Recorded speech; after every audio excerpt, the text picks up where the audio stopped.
خداوند یسوع مسیح کے عظیم بابرکت نام میں آپ سب کو سلام۔ میں ہوں پاسٹر منور خورشید۔ پروگرام کلام روشنی میں ناظرین آپ کو خوش آمدید کہتے ہیں۔ ہم خداوند کی شکر گزاری کرتے ہیں گزشتہ تمام پروگرامز کے لیے، آپ کی طرف سے دیے گئے اچھے فیڈ بیک کے لیے ہم سارا جلال خداوند کو دیتے ہیں۔ ہم شکر گزار ہیں خداوند کے، بہت سارے لوگ کلام روشنی پروگرام کے وسیلے سے خدا کا کلام سیکھ رہے ہیں، اور خوشی اس سے بڑھ کر یہ ہے کہ جتنے لوگ سیکھ رہے ہیں دوسروں تک بھی شیئر کر رہے ہیں، جس کے وسیلے سے خدا کا کلام جو ہے وہ بہت ساری زندگیوں تک پہنچ رہا ہے۔ اور آج اس پروگرام میں جن خدام نے ہمیں جوائن کیا ہے، مختصراً تعارف ان کا آپ کے ساتھ کرواتے چلیں۔ ہمیں جوائن کیا ہے پاسٹر عمران بشیر صاحب نے، بہت شکریہ، تھینک یو سو مچ۔ اور ان کے ساتھ ہمیں جوائن کیا ہے ریورنڈ وسیم اللہ کھوکھر صاحب نے، thank you sir. Thank you so much. ناظرین، سے پہلے کہ ہم آج کے متن کی تلاوت کریں، میں ریکویسٹ کروں گا ریورنڈ وسیم اللہ کھوکھر صاحب سے پلیز دعا میں رہنمائی کریں۔ آئیے ہم دعا کریں۔ بزرگ پیارے آسمانی باپ، ہم تیرا شکریہ ادا کرتے ہیں کہ جب بھی ہم تیرے قدموں میں بیٹھ کر تیرے کلام کو سیکھتے ہیں تو تیرا پاک روح خداوند ہمیں ان بھیدوں کو سمجھاتا ہے جو ہم اپنے ناظرین کے ساتھ شیئر کر سکتے ہیں۔ تیری منت کرتے ہیں آج پھر جب ہم خداوند تیرے نام میں یہاں پر بیٹھے ہیں تو تیرا کلام مانگ لیتے ہیں خداوند، اس پروگرام کے وسیلے سے، اس ٹی وی چینل کے وسیلے سے، کلام روشنی کے وسیلے سے تیرا کلام لوگوں کے گھروں تک پہنچے، لوگوں کے دل و دماغ تک پہنچے، بند بند اور گودے گودے سے گزر جائے۔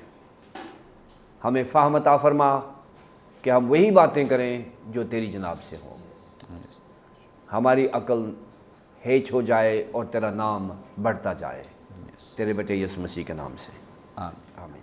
Thank you so much. ناظرین، کلام مقدس میں سے اپنی رہنمائی کے لیے آج ہم تلاوت کریں گے نئے عہد نامے میں سے مقدس یوحنا رسول کی معرفت لکھی گئی انجیل، اس کا 19واں باب اور اس کی پہلی 7 آیات۔ کلام مقدس میں یوں مرقوم ہے، اس پر پلاطوس نے یسوع کو لے کر کوڑے لگوائے، اور سپاہیوں نے کانٹوں کا تاج بنا کر اس کے سر پر رکھا اور اسے ارغوانی پوشاک پہنائی، اور اس کے پاس آ کر کہنے لگے، اے یہودیوں کے بادشاہ آداب، اور اس کے تمانچے بھی مارے۔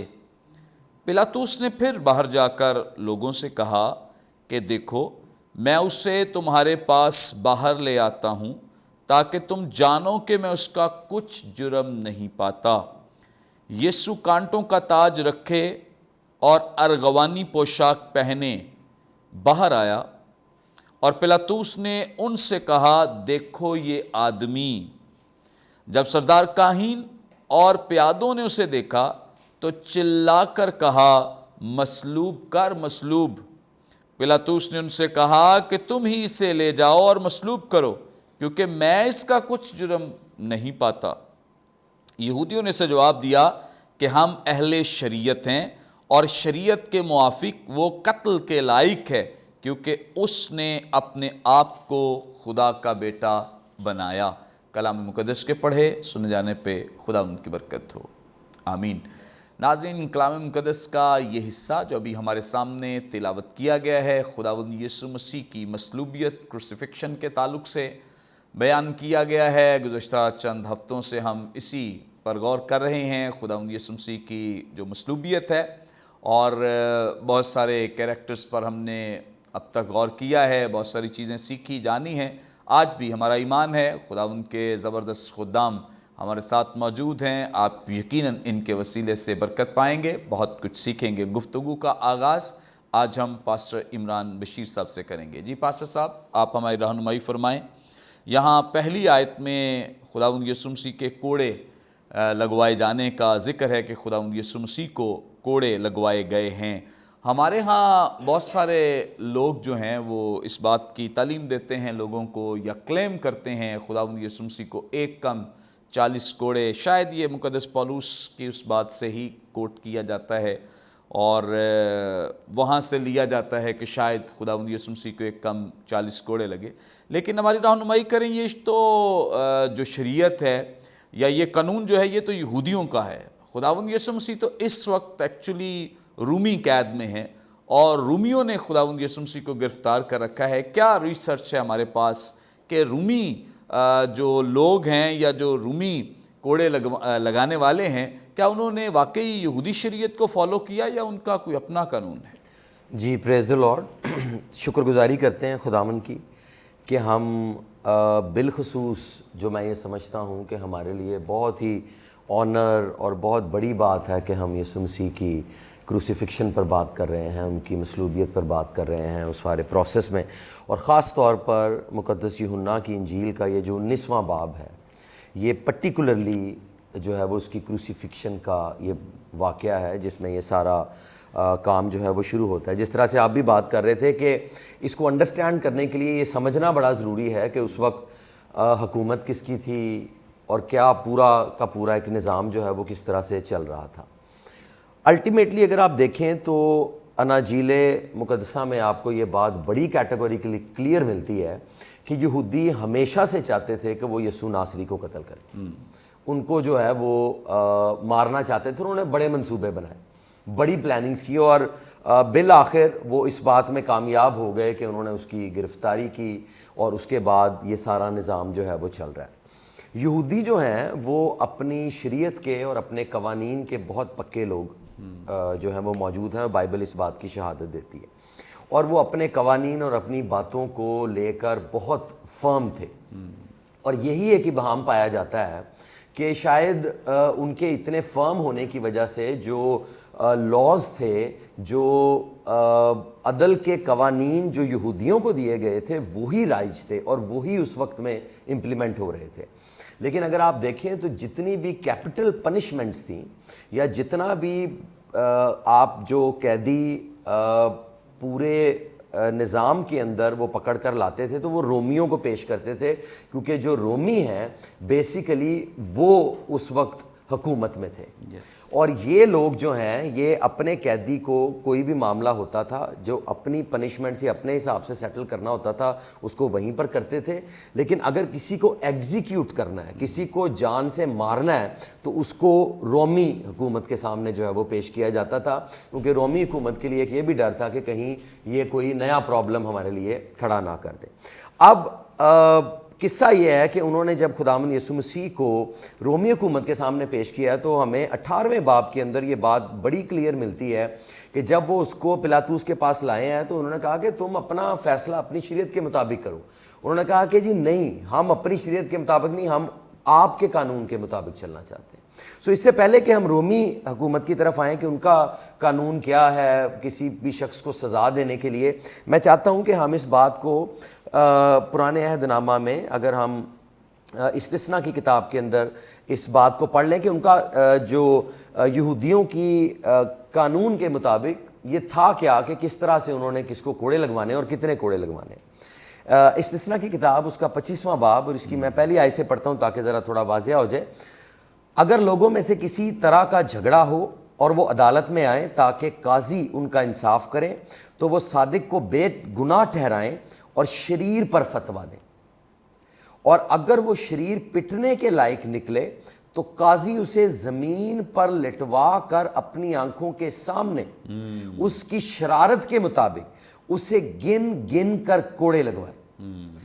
وہ اسے 40 کوڑے لگائے، اس سے زیادہ نہ مارے تا نہ ہو کہ اس سے زیادہ کوڑے لگانے سے تیرا بھائی تجھ کو حقیر معلوم دینے لگے۔ سو یہ بڑی اہم بات ہے، اور میں یہ ضرور یہاں پر کہنا چاہوں گا کہ یہودیوں کا جو نظام عدل ہے وہ ایک ایسا نظام ہے جو بڑا پرفیکٹ ہے، بہت اچھا نظام ہے، اور اس کے اندر مرسی کا فیکٹر بھی موجود ہے، کیونکہ یہ نظام انہوں نے خود نہیں بنایا، یہ نظام ان کو خدا نے دیا ہے، اور جن چیزوں کو خدا بنا رہا تھا اس کے پیچھے الٹیمیٹلی اس کی محبت اور اس کی مرسی موجود تھی۔ لیکن یہاں پر اگر آپ دیکھیں تو جب کوڑے مارنے کی باری آ رہی ہے تو یہ یہودی جو ہیں یہ کوڑے نہیں مار رہے، اور یہودیوں کے لیے جب کسی کو کوڑے مارنے ہوتے تھے تو میں ایک ریسرچ پڑھ رہا تھا، اس میں یہ بتا رہے تھے کہ جو ان کا کوڑا بنایا جاتا تھا اس کی جو فردر آگے لیشز ہوتی تھی وہ 3 لیشز ہوتی تھی۔ سو جب وہ کسی کو ایک کوڑا مارتے تھے تو بیسیکلی وہ 3 گنے جاتے تھے، 3 جو ہے وہ مارتے تھے۔ سو ٹیکنیکلی اگر کوئی کسی کو 13 دفعہ جو ہے وہ کوڑا مارے گا تو وہ 39 کوڑے بنتے ہیں، 39، اور یہاں پر 40 کا ذکر ہے تو وہ یہ ان کی مرسی یہی کہتی تھی کہ اگر آپ نے رحم کرنا ہے تو کسی شخص کو آپ ایک کوڑا جو، اس لیے جو پالوس رسول والی بھی بات ہے کہ اس نے کہا کہ مجھے ایک کم 40 کوڑے جو ہیں وہ پڑے ہیں، تو اسی کو ہی زیادہ ہائی لائٹ کیا جاتا ہے۔ لیکن اگر اس کیس میں ہم اس بات کو دیکھیں کہ یہاں پر یہودی جو ہیں وہ they are not in charge, they are just referring, وہ اپنا ایک جو قیدی ہے اس کو رومی حکومت کو سونپ رہے ہیں۔ اب آتے ہیں رومی حکومت کی طرف کہ ان کی بروٹیلٹی کا عالم کیا تھا۔ سب سے پہلے تو وہ جس کو پیش کر رہے ہیں وہ پلاطوس ہے، اور اس کی شہرت یہ تھی کہ وہ بہت ہی بروٹل اور بڑا سخت آدمی ہے، اور وہ ایسا ٹائبیریس کی طرف سے اپوائنٹڈ گورنر تھا جو بہت ہی زیادہ جو نظم و ضبط ہے اس کا خیال رکھتا تھا، بڑا ڈسپلنڈ آدمی تھا، اور وہ نہ صرف قیدیوں کی یا سلیوز کی تو بات دوسری ہے، ان کے اپنے سپاہیوں کو وہ جو ہے وہ بڑا جسے کہتے ہیں نا کھینچ کر رکھتا تھا، انہیں مارا جاتا تھا اور ان کو بڑی سزائیں دی جاتی تھی تاکہ نظام کو بہتر جو ہے وہ بنایا جا سکے۔ سو اس لیے جب ان کے پاس یہ آیا ہے تو الٹیمیٹلی اس کو جو ہے وہ یہ اس کا تقاضا یہ تھا کہ اس نے اپنے لوگوں کو کہا کہ تم اس کو جو ہے وہ کوڑے مارو۔ اس بات کی طرف ہم بعد میں آئیں گے کیونکہ obvious ہے کہ اگلا پیسیج میں ہم نے دیکھنا ہے کہ اس نے کیوں کوڑے مارنے کے لیے کہا تھا، لیکن اس نے جب کوڑے مروائے ہیں تو وہ انہوں نے ان گنت کوڑے مارے۔ یہ قطعاً نہیں ہے کیونکہ وہ یہودی قانون کے انڈر نہیں ہے رومی، اور یہ بھی خیال کیا جاتا ہے کہ کم از کم 6 لوگوں نے یسوع ناصری کو کوڑے مارے۔ اب اس کا ہسٹوریکل کانٹیکس تھوڑا سا میں بتاتا ہوں کہ جو رومی حکومت جب کوڑے مارتی تھی، جب ان کے سپاہی کوڑے مارا کرتے تھے، تو اس سے پہلے بھی ایک جو تھا گورنر موجود تھا، اور اس نے بھی کسی شخص کو ایسے ہی قیدی وہ لے کے آئے تھے جو گورنر تھا البینس۔ اس نے کیا کیا، اس نے اس بندے کو جب کوڑے لگوائے تو اتنے کوڑے مارے گئے کہ اس کی ہڈیاں نمودار ہو گئی، اور یہ بات کو جوزفس مورخ جو ہے وہ اس بات کو تصدیق کرتا ہے، اور اس نے اس بات کو بیان کیا ہے کہ یہ اس کو مارا گیا۔ اور مارتے کیوں تھے؟ تاکہ جب کسی قیدی کو کروسیفائی کیا جائے گا تو اتنا مارو کہ یہ صلیب پر جلدی مر جائے، یہ نہ ہو۔ کچھ لوگ obvious ہے کہ بہت زیادہ وقت بھی نکالتے تھے، اس کے بعد کی بات ہے کہ وہ ان کے گھٹنے توڑ دیتے تھے تاکہ ان کو وہ سفوکیٹ ہو کر جو ہے وہ مر جائے۔ تو وہ اتنے کوڑے مارتے تھے کہ وہ شخص جو ہے وہ لہو لہان ہو جائے، اور اس کی بیسیکلی اس کے اندر سے جتنی طاقت ہے وہ خون کے ذریعہ سے باہر نکل جائے۔ سو اس لیے انہوں نے اس کو یسوع ناصری کو اس قدر کوڑے مارے کہ جس کی کوئی گنتی نہیں ہے۔ یہاں پر ہم یہ obvious ہے کہ یہ کلیسیا میں بہام پایا جاتا ہے کہ اس کو صرف 39 کوڑے جو ہیں وہ مارے گئے، لیکن یہاں پر بائبل میں کہیں نہیں لکھا گیا کہ یسوع ناصری کو 39 یا 40 کوڑے مارے گئے۔ یسوع ناصری کو ان گنت کوڑے مارے گئے ہیں، اور اس کو رومیوں نے کوڑے مارے ہیں، اور ان کے جو کوڑا ہوتا تھا وہ جب فلاگنگ کرتے تھے، وہ جب کوڑے مارتے تھے تو اس کے آگے وہ بعض اوقات جو ہڈیاں ہوتی تھیں وہ لگاتے تھے، بعض اوقات لوہا لگا ہوا تھا، بعض اوقات کانچ کے ٹکڑے لگے ہوئے ہوتے تھے، تاکہ جب وہ مارتے تھے اور اس کے بعد جب کھینچتے تھے تو وہ سکن کو ادھیڑ دیتے تھے۔ And it was very brutal, کیونکہ رومن کلچر کے اندر بروٹیلٹی بڑی عام تھی، اور یہ خوش ہوتے تھے جب کسی قیدی کو مار پڑتی تھی، اور وہ ہیل کرتے تھے، شور ڈالتے تھے، چینٹنگ کرتے تھے کہ بھئی بڑا زبردست کام ہو رہا ہے۔ اور جب یسوع ناصری کو بھی انہوں نے پول سے باندھا ہوگا اور اس کو مارا ہوگا تو انہوں نے اپنی فل سٹرینتھ میں اس کو مارا ہوگا، اور اس کے پیچھے ایک یہ بھی بات ہے کہ اس لیے انہوں نے ان گنت اور اتنے زیادہ کوڑے یسوع ناصری کو مارے تھے کہ کہیں نہ کہیں وہ یہ بھی چاہتے تھے کہ یہودیوں کو ہم سیٹسفائی کر دیں اور شاید یہیں پر ہی مسئلہ حل ہو جائے، کیونکہ البینس کے دور میں بھی اس بندے کو اتنے کوڑے مارے گئے، اس کی ہڈیاں نمودار ہو گئیں، لیکن اس کو کروسیفائی نہیں کیا گیا تھا، اور ایونچولی وہ بندہ سروائیو کر گیا تھا۔ سو الٹیمیٹلی اس کے پیچھے ایک کانسیپٹ یہ بھی ہے۔ سو دے ور ویری بروٹل، اور یہ کیٹاگوریکلی میں کلیئر کروں گا کہ یسوع ناصری کو یہودیوں نے نہیں، رومیوں نے کوڑے مارے تھے، اور ان گنت کوڑے مارے تھے۔ تھینک یو سو مچ۔ بڑی خوبصورت بابرکت باتیں جو خداوند کے خادم نے ہمارے ساتھ شیئر کی ہیں، اور یقیناً جب ہم اس طرح کی باتیں جو خداوند یسوع مسیح پر ظلم و ستم اور بربریت ڈھائی گئی، تو جب ہم اس پر غور کرتے ہیں تو یقیناً بڑا ہمیں اس بات کے لیے تکلیف اور اذیت میں سے خود بھی گزرنا پڑتا ہے کہ کس قدر خداوند یسوع مسیح پر ظلم و ستم کیا گیا ہے. خاص طور پہ یہ جو کوڑے لگانے کا سلسلہ ہے، چونکہ بہت دفعہ یہی خیال کیا جاتا ہے کہ خداوند یسوع مسیح کو شاید یہودی قانون کے تحت 40 یا ایک کم 40، یہودی 40 نہیں بولتے تھے کیونکہ شریعت کی بڑی پاسداری کرتے تھے، تو وہ ہمیشہ ایک کم 40 بولتے، 39 بھی نہیں بولتے تھے بلکہ وہ ایک کم 40 بولتے تھے تاکہ شریعت کی کہیں حکم عدولی نہ ہو جائے. سو اس لیے وہ لگاتے بھی ایک کم 40 کوڑے تھے. لیکن خداوند یسوع مسیح کو ایک کم 40 کوڑے نہیں لگائے گئے، بلکہ رومی قانون کے تحت جب ابھی ہم سن رہے تھے خداوند کے خادم سے کہ ان گنت لاتعداد اسے کوڑے مارے گئے ہیں.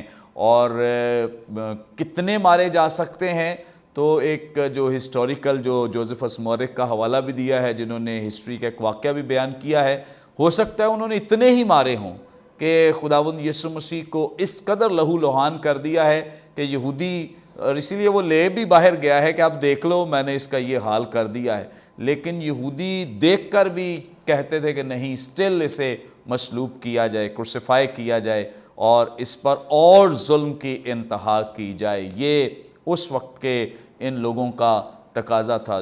جو خاص طور پہ رومی سزائیں ہیں، یہ تو دنیا میں بڑی معروف ہیں. دنیا نے ظلم کرنا سیکھا ہی رومیوں سے ہے. اس قدر رومی ظالم لوگ تھے، یہاں تک کہ ان کی سزائیں اب تو ویسے ہی جو ہیومن رائٹس کے لوگ ہیں انہوں نے بند کر دی ہیں. اتنی سخت سزائیں تھیں اور اتنی بھیانک سزائیں تھیں کہ یہ کبھی کسی انسان کو انہوں نے ایسے مارنا ہوتا تو خداوند یسوع مسیح کے لیے تو انہوں نے صلیب کا چناؤ کیا ہے، لیکن ان کے پاس مارنے کے اور بھی بڑے طریقے تھے. یہ انسان کو ایسے رسیوں سے اس کی ٹانگیں باندھتے تھے اور ایسے درختوں کے ساتھ باندھ دیتے تھے، پھر درخت ایسے دونوں کو گرا دیتے جس کی وجہ سے ایسے انسان درمیان میں سے چر جاتے تھے.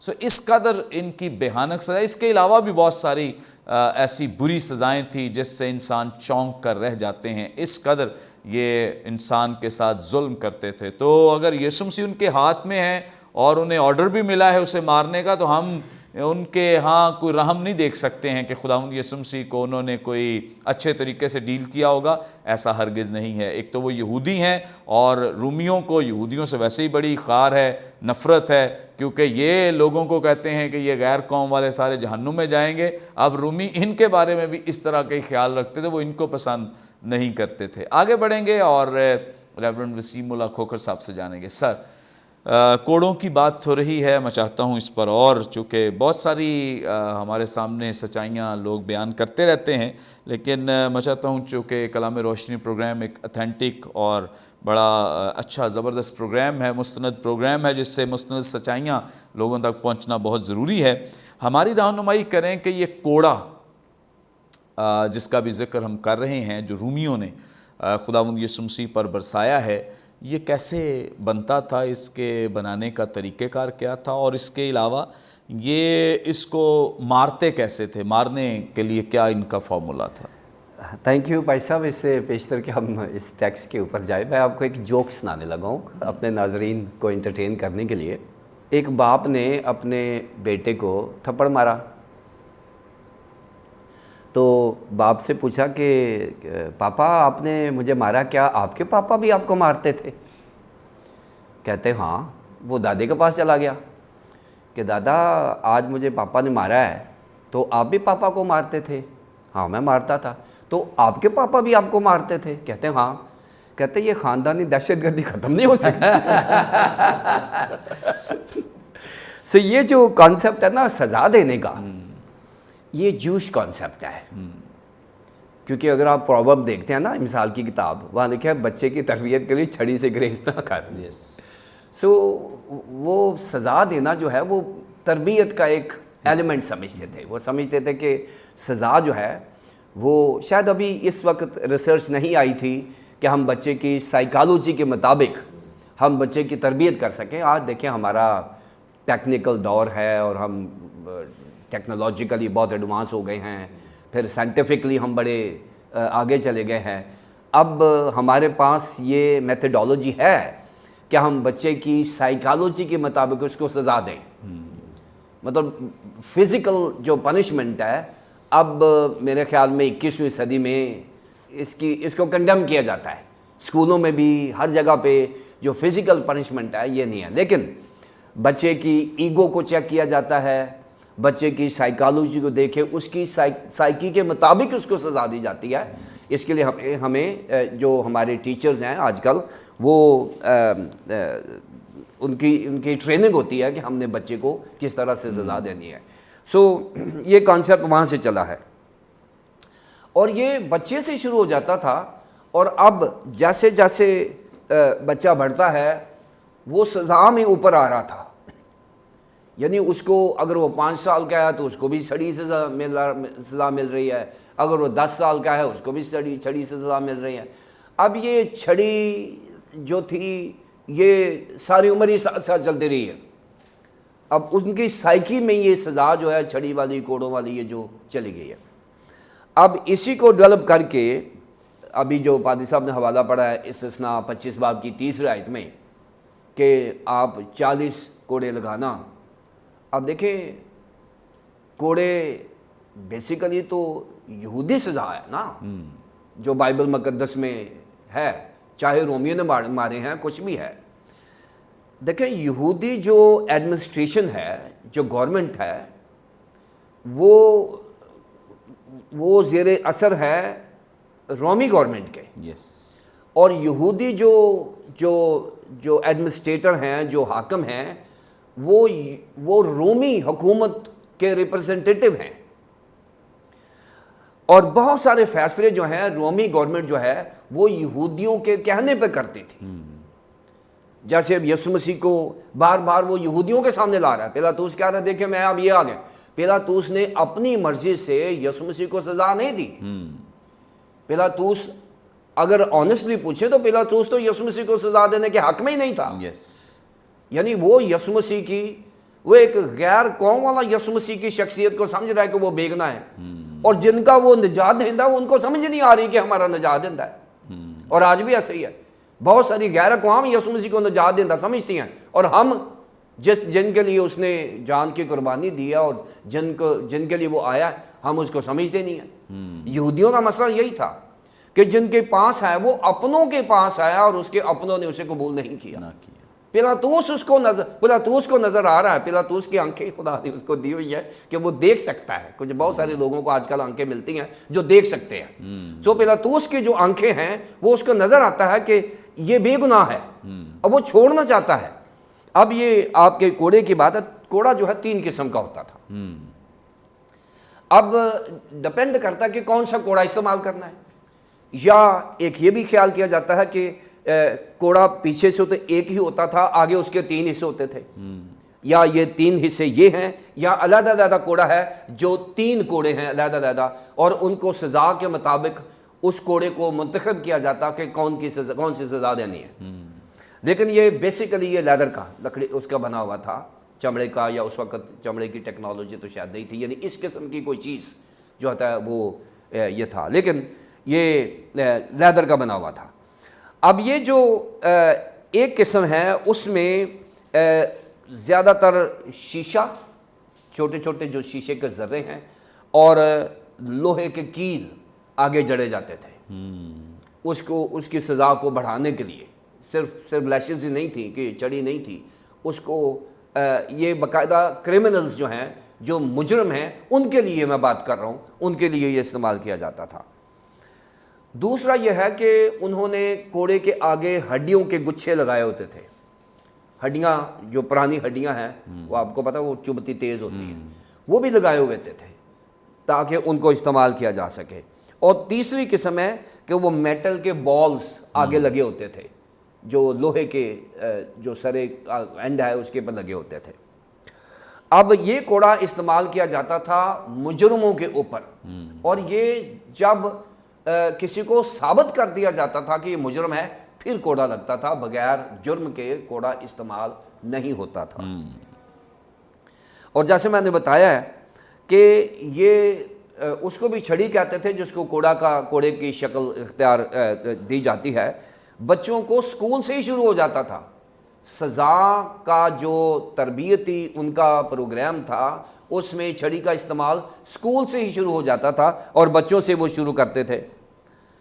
اور پھر جب مجرم کو کوڑا لگانا ہوتا تھا، خاص طور پر یہ کرمنل جو مجرم ہیں، پہلے وہ جو اگلے حصے تھے ان کو بکری کے خون میں بھگوتے تھے، بکری کے خون میں بھگو کے پھر وہ جا کے اس کو کوڑا مارتے تھے۔ اس سے کیا ہوتا تھا کہ انسان کا خون اور بکری کا خون جب اکٹھا ہوتا تھا تو اس میں جلدی انفیکشن ڈیولپ ہو جاتا تھا، یعنی وہ پھول جاتا تھا جسم، اس کے اندر سے جسم پھول جاتا، ایک دم سے انفیکشن ہو جاتا تھا۔ اس پین کو، اس درد کو بڑھانے کے لیے یہ بکری کا خون استعمال کرتے تھے تاکہ انفیکشن ہو جائے۔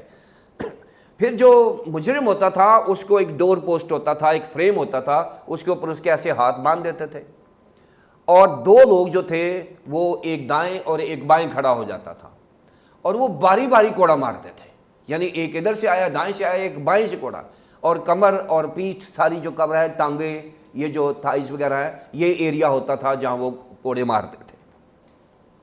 اب یسوع مسیح جو ہے وہ اسی قسم کے سزا کا ہوا ہے، اور یہ جو سارا کچھ ہوا ہے اس میں کوئی شک نہیں ہے کہ یہودیوں کی ناسمجھ، ان کی کم عقلی، ان کی عقلوں پر پردہ تھا، وہ نہیں سمجھ سکے اور آج بھی نہیں سمجھ سکے یسوع مسیح کو۔ رومیوں کی مجبوری کہ وہ یسوع مسیح کو مارنے کے لیے انڈر پریشر ہیں، پبلک کے انڈر پریشر ہیں، رومی جو ہیں وہ اس کی بات مان رہے ہیں۔ لیکن ان سب کے پیچھے جو تھیولوجیکل عنصر پایا جاتا ہے وہ خدا کی مرضی ہے۔ یہ بغیر خدا کی مرضی سے، کیونکہ جب پولس نے کہا ہے کہ میں چھوڑ بھی سکتا ہوں تجھے، میں تجھے قتل بھی کروا سکتا ہوں، اس نے کہا نہیں نہیں نہیں نہیں، تیرے پاس اختیار اوپر سے آیا ہے۔ یعنی یہ خدا کی مرضی ہو رہی ہے، اور یہ جو خدا کی مرضی ہو رہی ہے یہ ہمیں ملتی ہے یسایہ 53 باب میں، اور اس میں ہم دیکھتے ہیں، ہم تیسرے آیت سے دیکھیں گے، لکھا ہے کہ وہ آدمیوں میں حقیر و مردود، مرد غمناک اور رنج کا آشنا، لوگ اس سے گویا روپوش تھے، اس کی تحقیر کی گئی، اور ہم نے اس کی کچھ قدر نہ جانی، تو بھی اس نے ہماری مشقتیں اٹھا لیں اور ہمارے غموں کو برداشت کیا، پر ہم نے اسے خدا کا مارا، کوٹا اور ستایا ہوا سمجھا، حالانکہ وہ ہماری خطاؤں کے سبب سے گھائل کیا گیا اور ہماری بدکرداری کے باعث کچلا گیا، ہماری ہی سلامتی کے لیے اس پر سیاست ہوئی تاکہ اس کے مار کھانے سے ہم شفا پا سکیں۔ سو ناظرین، خداوند یسوع مسیح کی یہ جو سزا ہے اس کی نہیں ہے، یسایہ کے مطابق، یسایہ نبی کے مطابق یہ ہماری سزا ہے۔ اس بات کو آج سمجھنے کی ضرورت ہے کہ جو کچھ بھی ہو رہا ہے، یہ ظلم و ستم ہو رہا ہے، یہ ریلائز کریں کہ اس کا کوئی گناہ نہیں تھا، وہ بے گناہ تھا۔ پولس رسول پلاطوس نے بھی اسے بے گناہ ثابت کر دیا ہے، اور یہ سزا ہماری ہے۔ یہ بات سمجھنے کی ضرورت ہے تاکہ ہم اس کو نجات دہندہ مان سکیں۔ پریز گاڈ، تھینک یو سو مچ۔ بڑی خوبصورت بابرکت باتیں جو خدا ان کے خادم نے ہمارے ساتھ شیئر کی ہیں، اور یقیناً یہ سزا ہم سب کی واجبی تھی، اور چونکہ گناہ تو بنی نوع انسان نے کیا تھا، لیکن خداوند یسوع مسیح نے آ کر کفارہ دیا ہے، یعنی ہماری جگہ اپنے آپ کو پیش کیا ہے، اور ایسے ہی جیسے خداوند یسوع مسیح نے اپنے آپ کو پیش کر کے برابا کو نکال دیا، اسی طرح سے خداوند یسوع مسیح نے ہم سب کو سائڈ پہ کیا اور اس ساری سزا کو اپنے اوپر لے لیا۔ ناظرین، یہاں پہ وقت ایک بریک کا، لیں گے ایک شارٹ بریک، ہمارے ساتھ رہیے، دیکھتے رہیے پروگرام کلام روشنی۔